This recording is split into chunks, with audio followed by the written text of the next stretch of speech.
3 নম্বর কোশ্চেনে দেখা এটা পুতুলা একে ব্যাসার্ধযুক্ত এটা অর্ধগোলকের উপর 3.5 সেন্টিমিটার ব্যাসার্ধযুক্ত এটা শঙ্কুরে গঠিত পুতুলাটির মোট উচ্চতা 15.5 সেন্টিমিটার পুতুলাটির মোট পৃষ্ঠকালি নির্ণয় করিব লাগে তার মানে এটা পুতুলা মানে কি এটা অর্ধগোলকের উপর আছে দেখা এই অর্ধগোলকটির উপর এটা কি আছে শঙ্কু আছে পুতুলা আছে আর এই শঙ্কুটির ব্যাসার্ধ আছে 3.5 সেন্টিমিটার আর এই চিত্রটির মোট উচ্চতা কেমন আছে 15.5 সেন্টিমিটার এতিয়া আমাক কি কৰিব লাগে এই চিত্ৰখিনিৰ পৃষ্ঠকালি বাইৰ কৰিব লাগে দেখা যিবোৰ দিয়া আছে আমি লিখিলো যে দিয়া আছে গিভেন অৰ্ধগোলকৰ ব্যাসাৰ্ধ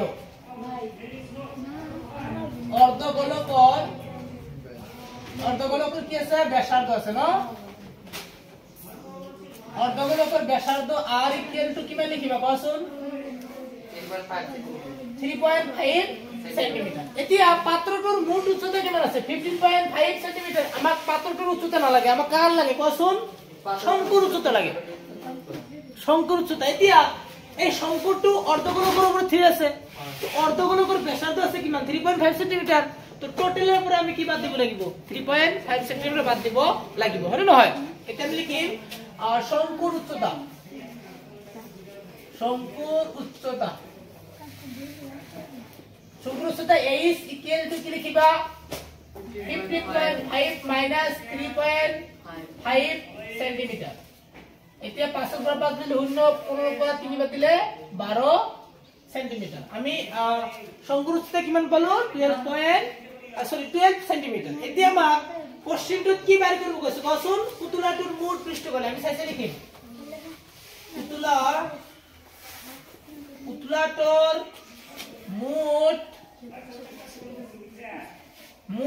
পৃষ্ঠকালি পুতুলাটোৰ মোট পৃষ্ঠকালি এতিয়া পুতুলাটোৰ মোট পৃষ্ঠকালিৰ ফৰ্মুলাটো তুমি কি লিখিবা পিকচাৰত যেটো আছে সেইটো চাম ন অৰ্ধগোলক আছে অৰ্ধগোলকৰ বক্ৰপৃষ্ঠৰ কালি আৰু শঙ্কুৰ বক্ৰপৃষ্ঠৰ কালি এনেকে লিখিম অৰ্ধগোলকৰ বক্ৰপৃষ্ঠৰ কালিক আমি সংক্ষেপে লিখিব পাৰো CSA আৰু কি লিখিব কোৱাচোন শঙ্কুৰ বক্ৰপৃষ্ঠৰ কালি মানে কি কোৱাচোন CSA এতিয়া অৰ্ধগোলকৰ বক্ৰপৃষ্ঠৰ কালিৰ ফৰ্মুলাটো কি আছিল 2 পাই r স্কয়াৰ মনে ৰাখিবা এবাৰ প্লাস শঙ্কুৰ বক্ৰপৃষ্ঠৰ কালি কি আছিল পাই r l এতিয়া কথাটো হৈছে কি এই যে কিবা এটা কমন লোৱা যায় পাই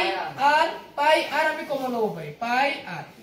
আর কমন কি আছে 2r এটা বেসি আছে প্লাস এত কি লিখিব কোৱাচোন m এতিয়া সবেৰে মান আছে কিন্তু l ৰ মান নাই ন যত l টো আছে কি নতি উচ্চতা আমি সাইডতে অঙ্কটো কৰো বা মাজত তুমি কৰিব পাৰিলা হয় আমি সাইডতে কৰি দেখা ইয়াৰ এটা ফৰ্মুলা আছে l ৰ মান বাইৰ কৰাৰ l √r square plus h square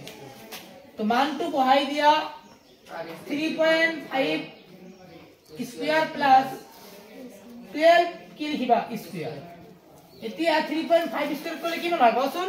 12.25 এটু 12.25 আর এটু স্কয়ার করলে 144 ওটাকে প্লাস করে দিয়া প্লাস করলে কি হয়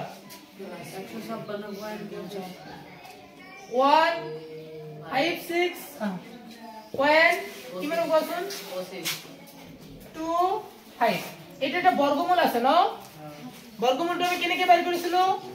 যেহেতু 1562 144 কে ডাঙৰ আকৌ 169 কৈ সৰু দেখি এটো বৰ্গমূল কি বেৰ কৰেছিলা কি হইছে কোৱাচোন 12 পয়েন্ট এটো বর্গমূল কি আছিল 5 এটো আছিল না 12.5 এনেকে বের করেছিল না এতিয়া আমি মানটো বহাই দি দেখা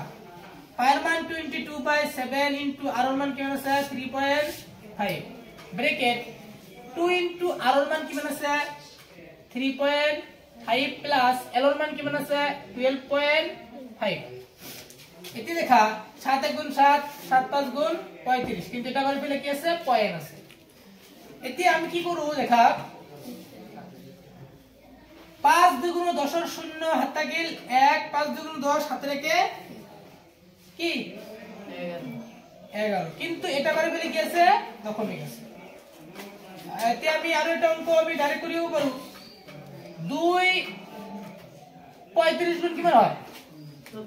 70 কিন্তু এটা করে ফেলে কি আছে দশমিক আছে তার মানে 70 মানে কি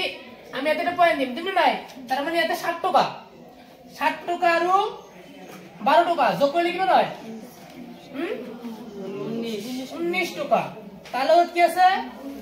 হাইট কি আছে পয়েন্ট আছে এতে আমি একটু ইয়াতে ফোন করু 19.5 পয়েন্ট অফ পিছত দিম লাগিলে টেনশন নাই 1 5 গুণ 5 1 9 গুণ 9 1 1 গুণ 9 1 5 গুণ 5 1 9 গুণ 9 1 1 গুণ 1 ঠিক আছে তো যোগ করে দিও 5 4 14 4 9 1 10 হাতে রেখে কি 11 নো 11 1 11 2 এটা করে ফেলে কি আছে পয়েন্ট আছে সেন্টিমিটার স্কয়ার এখানে आंसर নো তুলে দাও